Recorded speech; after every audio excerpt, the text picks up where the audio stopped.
won't ask you to stand, but if you bow your heads, please. Our Heavenly Father, this afternoon we greet you and thank you for this opportunity to be here to honor our forefathers as they saw the importance of education for young people. We appreciate the opportunity to have this schoolhouse here where that education took place for many, many years. We pray that you would be with us this afternoon as we celebrate. In Jesus' name, amen. I would ask you to stand for the pledge, and after we do that, I'm going to ask Jim and Terry to retire the flags because it's pretty windy. I don't want them to blow over, so please stand. I pledge allegiance to the flag of the United States of America and to the republic for which it stands, one nation, under God, indivisible, with liberty and justice for all.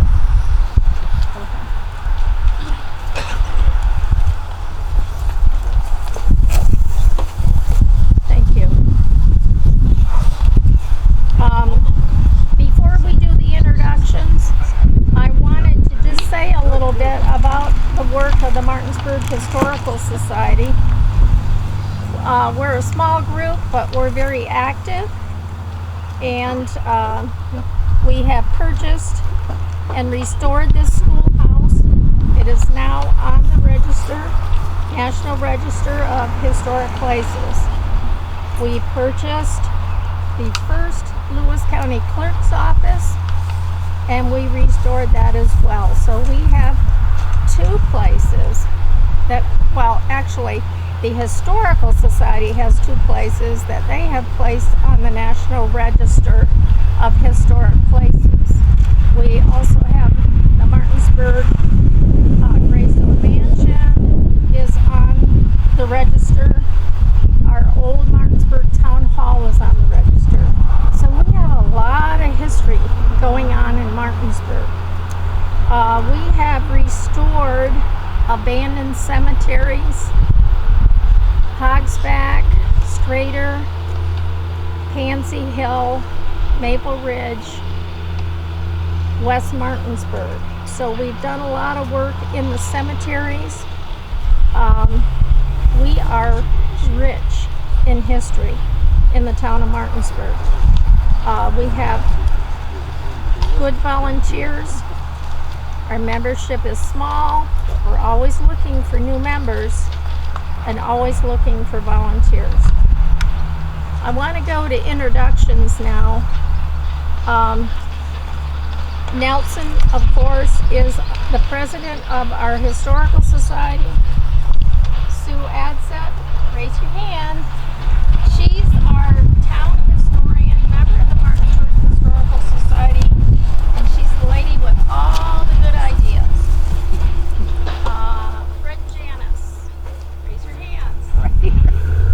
This schoolhouse is surrounded by Ramos farm property, and Fred has been awesome with working on this schoolhouse as we have restored it.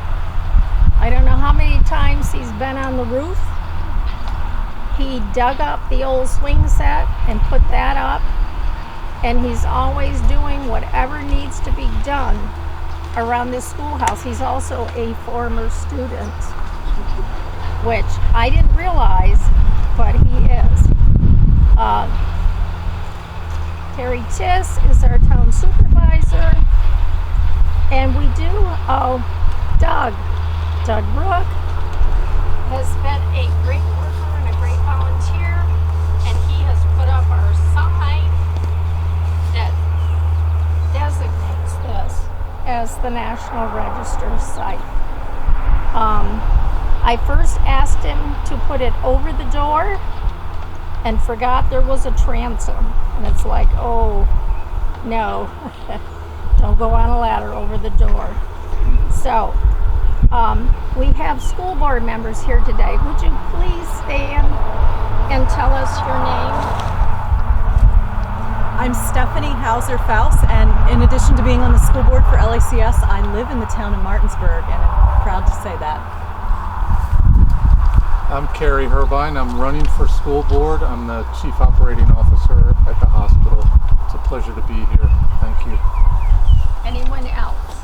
I'm Michael Young. I've been on the school board, running for election, but I've been on the school board for 36 years. Not quite as old as the building. I'm also on the BOCES board for the county. Thank you.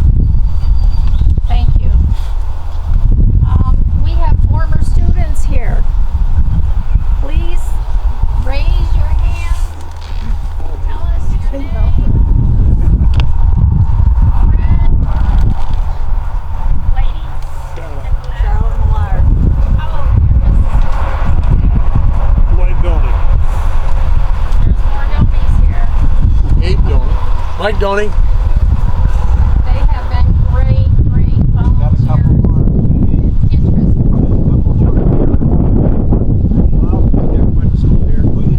My dad did. Okay, well, that's close enough. And my cousin Marvin, fourth trooper. Oh, Marvin, you went to school here. We have your report card. You must have been proud. It was all these. Thank you. Thank you for coming. Did I miss anybody? Because I don't want to leave anybody out. Jim. Yes, my husband Jim. It was like 2 years ago. I'd just gotten out of the hospital. I said to Jim, we need the ladder today. I have to go into the attic of the schoolhouse. I was having to write the application for the designation of the historic site, and they wanted to know foundation, size, roof, building materials, inside, outside, attic. So I have to go in the attic. So anyway, thank you. Okay. I am going to let Terry come up. Terry Chess, our town supervisor, and make some remarks.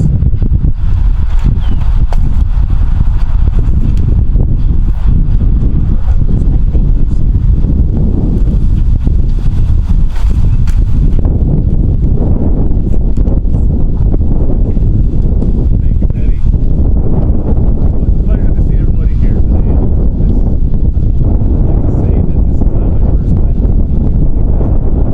And he usually has at least one or two of these projects each year and asks me to speak. She mentioned before, the society is extremely busy. They've taken on many projects over the years.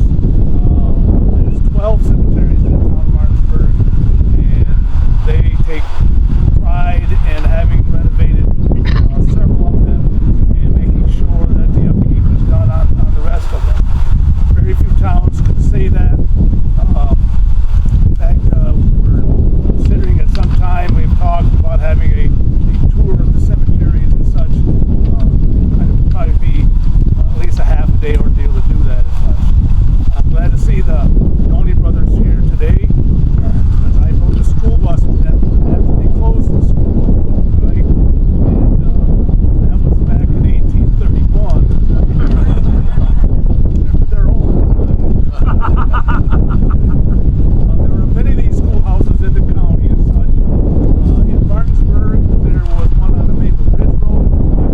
There's one on the Glen Rock Road. One at the intersection of the West Road and the Cemetery Road, which Mary Kelly, our town clerk, she went to school there. Right? Marvin went to school here. I graduated with his brother and his sister, Dawn and Dale, and they both went to school here and such. All I ever did was ride by. But I was a little better than they were because I went to the big schoolhouse in Martinsburg. There was 2 stories to that. Okay? Up to 5th grade in that schoolhouse. And they had first, second, and third on the first floor, and fourth and fifth on the second floor. Mrs. Parker was on the second floor, and Miss Arthur was on the first floor. And I went to school pretty early because one of 10, as many of us are big families. My mother had 3 of us under 4, so out the door I went at 4 years old, and they didn't have kindergarten there, so I was a little bit younger. Mark, you went to school at the schoolhouse in Martinsburg as such, all right? That's where the playground is now there as such. They had a fire there at one time, and the old town hall in Martinsburg, that became the schoolhouse until they repaired the building, all right? And we had a presentation at the old town hall, and people got up and talked about that at one time. I can't say enough about the Historical Society in Martinsburg. They really are A+, okay? And they do a great job, and with everything to do with it. They've got some events coming up. I believe Betty wants to have an event at the Pansy Hill. what's that? Pansy Hill. At the Pansy Hill Cemetery, which they just renovated last year. Put a new road into it, which is off the Houseville Road. When you go to Tabalt's Corners, just before that, the Tabalt Road and the intersection of the Houseville Road, go down the road a little bit farther, you'll see kind of a new road to the right, and that goes up there. And that road used to come out at Tabalt's Corners, if you're familiar with that. So I'm noticing, we were talking about the flags, Jim and I were here about them tipping over, and I said, well, if you take a look, I think that flagpole has been here since 1831. She's pretty weathered up there, so I don't know if I'll hold the flag. But that just shows you the maintenance and things that have been done to keep this building the way it is. And I know that Fred, as she said, in his spare time around here, he did kind of keep things away from the building, and that's one of the reasons it's still here, and we appreciate that as such. So anyway, congratulations to the Historical Society on another event, another one of these Pomeroy signs. We're getting quite a few of them in town, and really puts the town of Martinsburg on the map. Okay? And we appreciate you all coming. Thank you.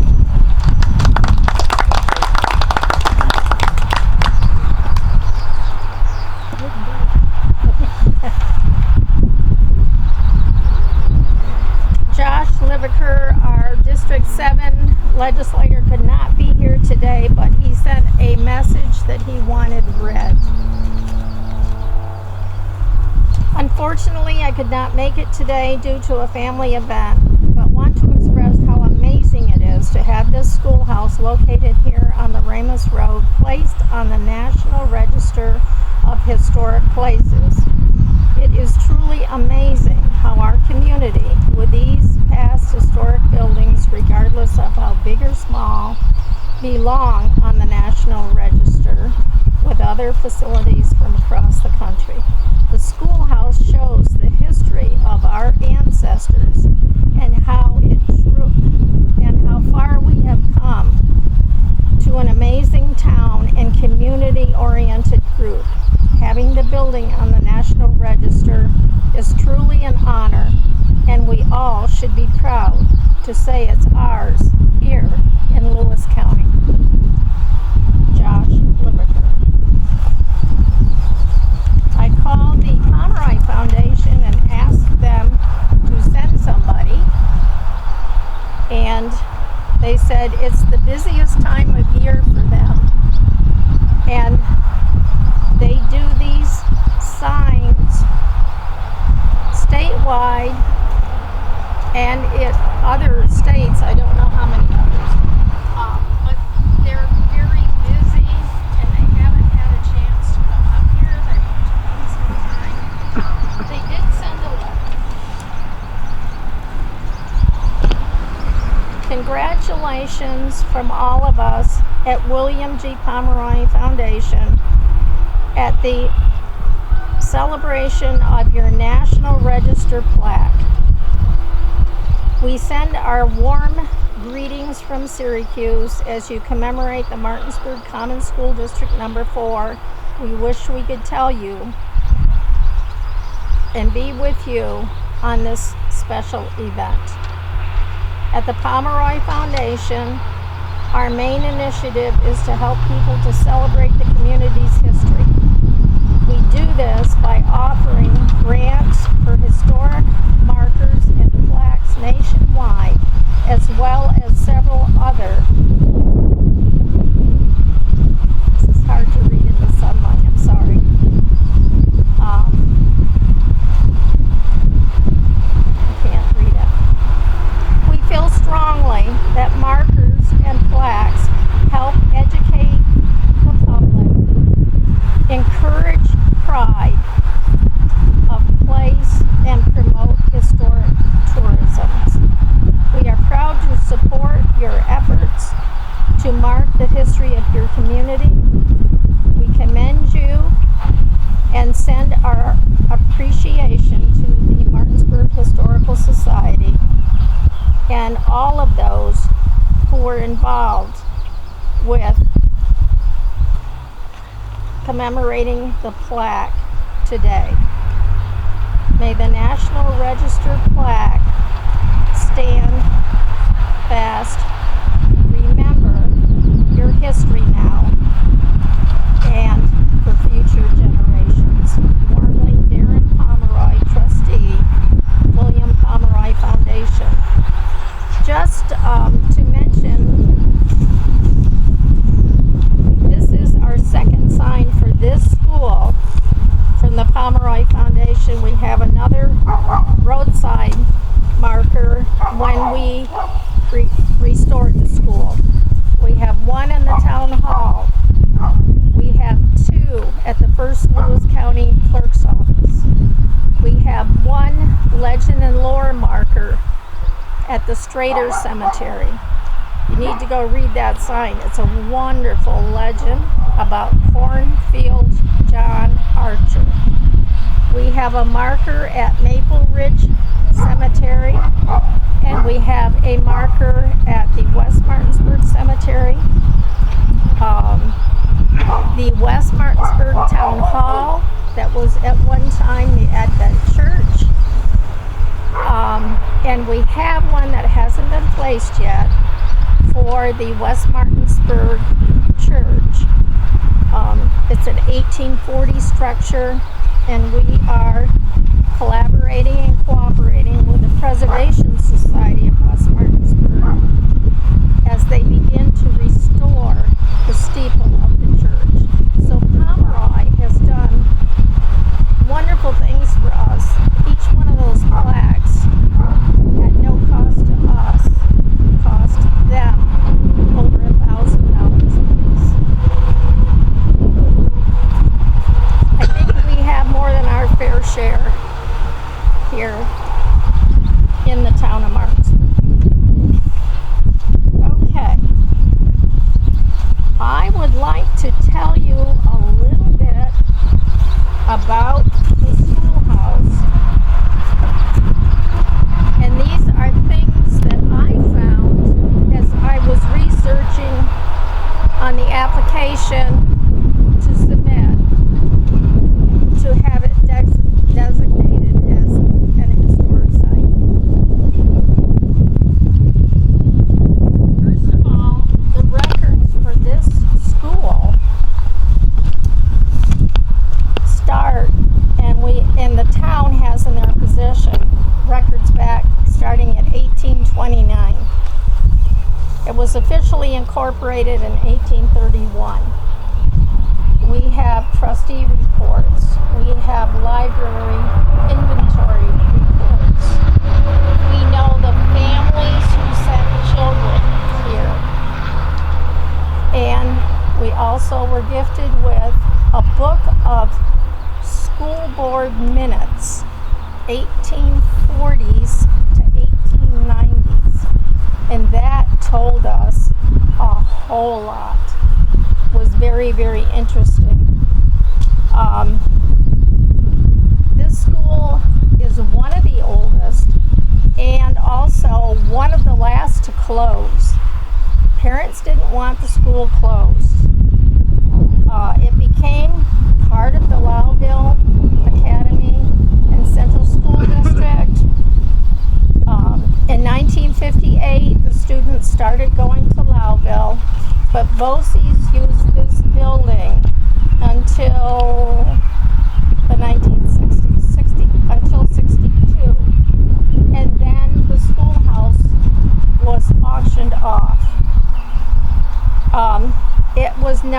as Town of Martinsburg Common School District number 4, but it's also known as the Loucks District. This was all Loucks property at one time. Cemetery across the road was known as the Loucks Cemetery. The Loucks family lived on this road. This also at one time was referred to as Louville Landing because we are very close to Louville here.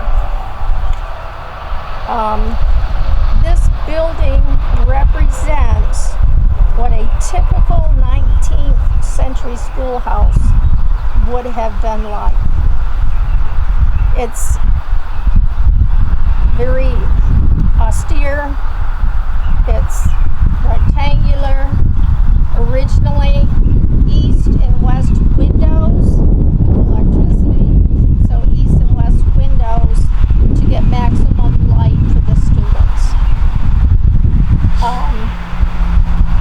We do feel that the entrance to the school has changed, but I will address that in a little bit.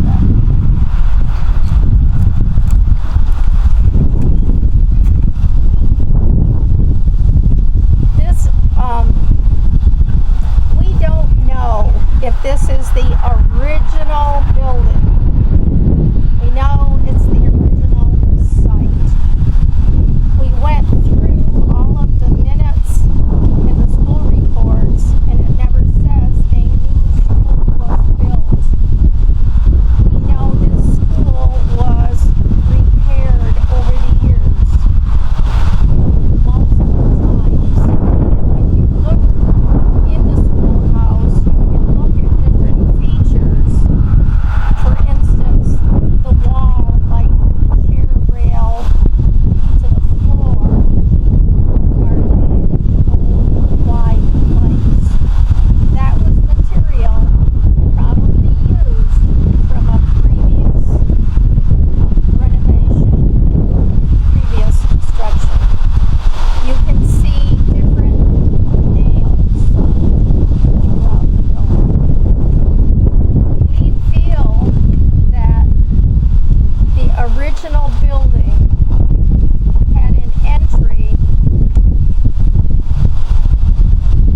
where the doorway to the woodsheds. We feel that because of the flagpole, it does look like it's been there a long, long time. The other thing is there used to be a road, so it would make sense for the entrance facing the road. And if you read anything about the old schools, it said the older students got very excited because as they got older, they moved to the back of the room where it was warmer. And guess where the chimney is? So we think the original entrance was on the flagpole side. We know from the minutes they reported, they met March of every year, and they reported who was going to deliver stove-length wood to the scholars. In 1860s, early 1860s, the report changed. They were delivering wood to the woodshed. So we think that's when the change happened with the entry. We also think that south end windows were added after electricity.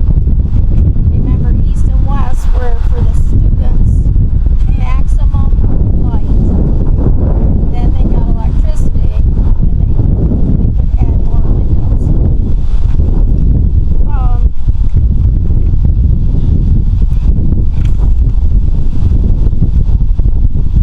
We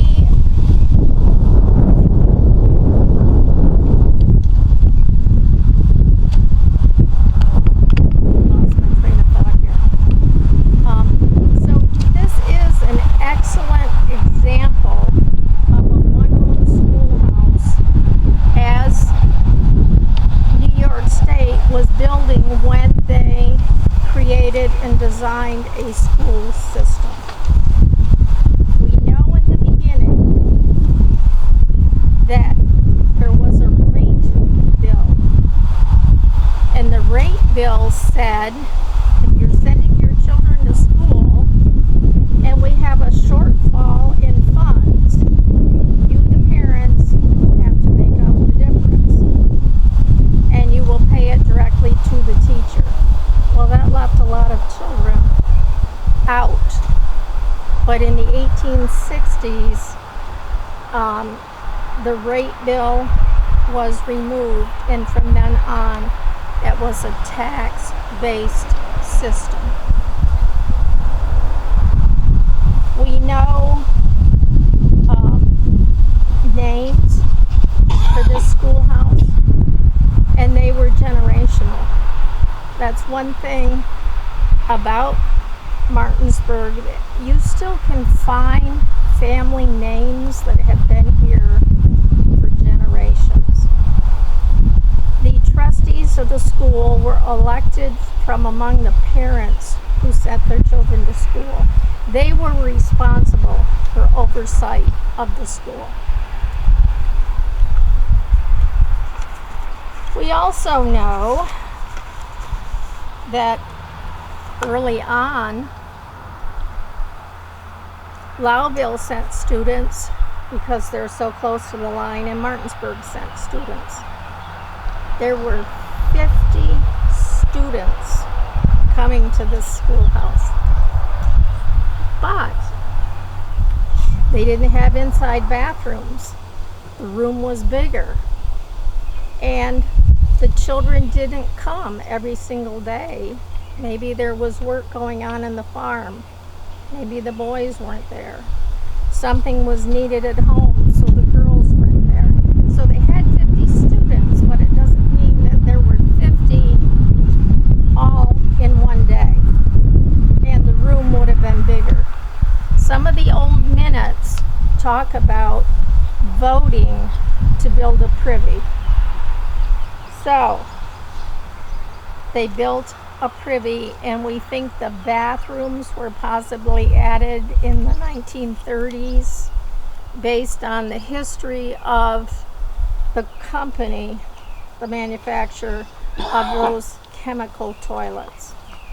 So by then, school population had decreased. People were moving away, so the classroom didn't have to be as large. Terry talked about the big schoolhouse he went to. That schoolhouse in Martinsburg, the two-story one, was originally a women's seminary. It was built for women only, but when that failed, it became part of the common school district of Martinsburg. The old town hall was the Martin Institute. When the county seat left Martinsburg and went to Lowville, the old town hall, which had been the county courthouse, was owned by the Martins, and they allowed the Martin Institute to be established. It didn't last. So it ceased to be a schoolhouse, and it was taken over or purchased by the town of Martinsburg. We talked about the rate bill, which I guess I was kind of startled because it excluded children when we were supposed to be all about a public school system. We know from the records some of the teachers, Maria Moore, Maddie Carter, Cora Keener, Pauline Bingham, Molly Phelan, Peggy Smith, and Theodore Ritz. Now I know the report cards in there have different teacher names, so obviously I didn't find them all. A lot of the research, not only from the minutes and the reports, came from old school newspapers.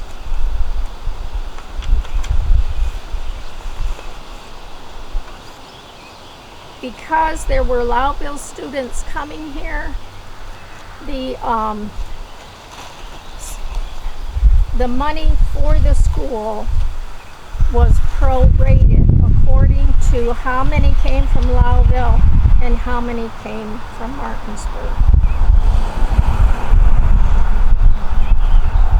Well, the minutes, the reason we think the school was only repaired and not rebuilt was every time they had a committee to decide whether or not they should repair the school or build a school, they voted to repair the school. And in the 1840s, they said repair it as little as possible.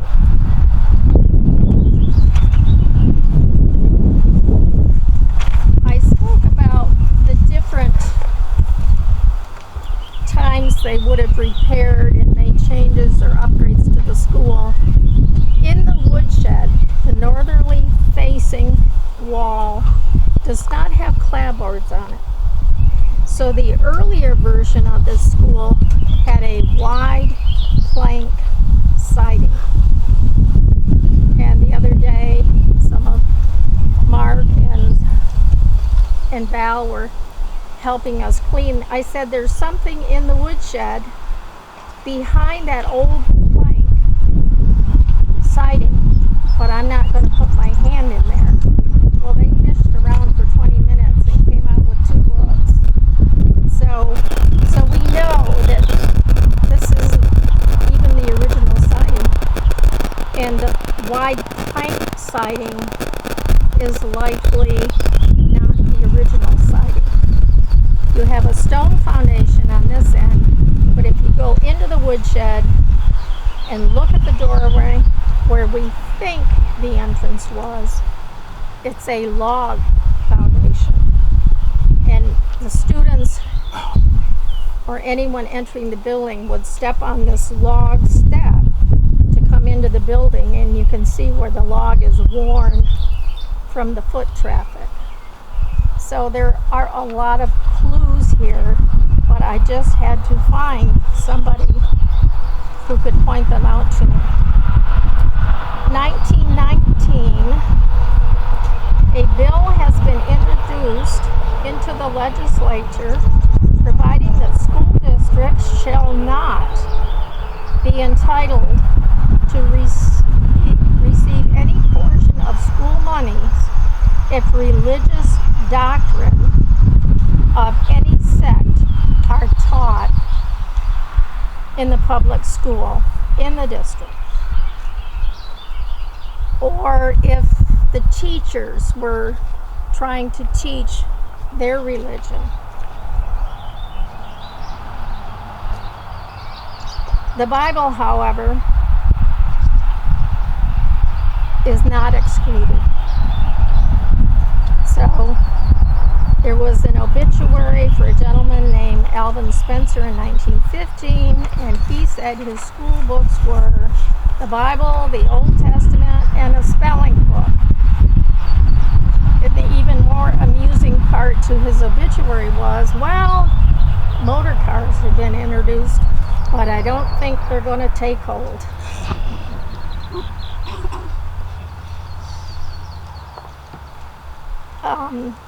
When I brought Mr. Mosher down here to point out things to me about the building, he thinks there was significant repairs to the building in the 1870s, and that could be where those plank walls came into play. Maybe they took outside plank siding and used it inside. They repurposed everything. So this is significant because it is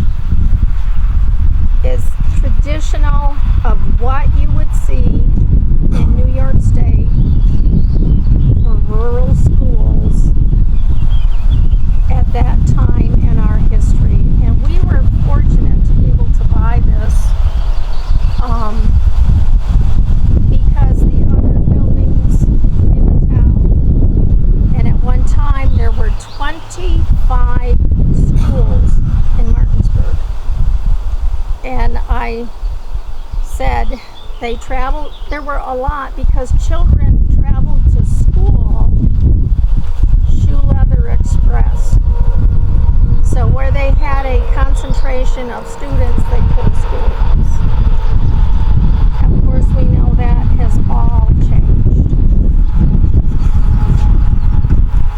Martinsburg Historical Society has a gem here, and we have had calls from other people to inquire about it. They've thought about trying to acquire a schoolhouse. They want to know how much we paid, how much did it cost to renovate. So from talking with them, we know we have a gem. And the biggest gift to this schoolhouse was all the volunteer work that has been done.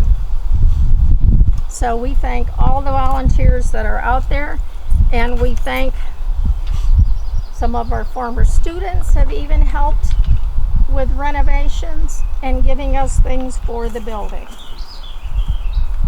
I am going to ask Doug Rook, since he put the sign up, I'm going to ask Doug to remove the covering from the sign.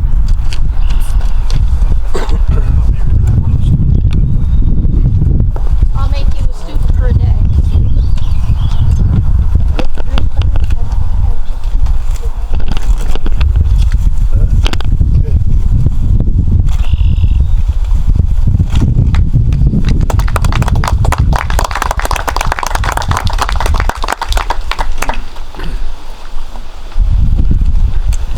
In closing, I would like to make you aware of some upcoming events. June 28th at the West Martinsburg Town Hall, there's an ice cream social. So we'll step back in time, go to the ice cream social, and that 1840 church building will be open. July 15th, there's going to be a concert at the town building, Old Time Fiddlers. And if you know how to play a fiddle, you can go during intermission on the stage and play a fiddle. August 5th is a golf tournament for the Martinsburg Historical Society. That's our biggest money-making event to help us do these things. And you can sign up and play golf. It's not serious golf that day. They have just too much fun. And August 12th is Martinsburg Day. And we have our buildings open. We have a silent auction.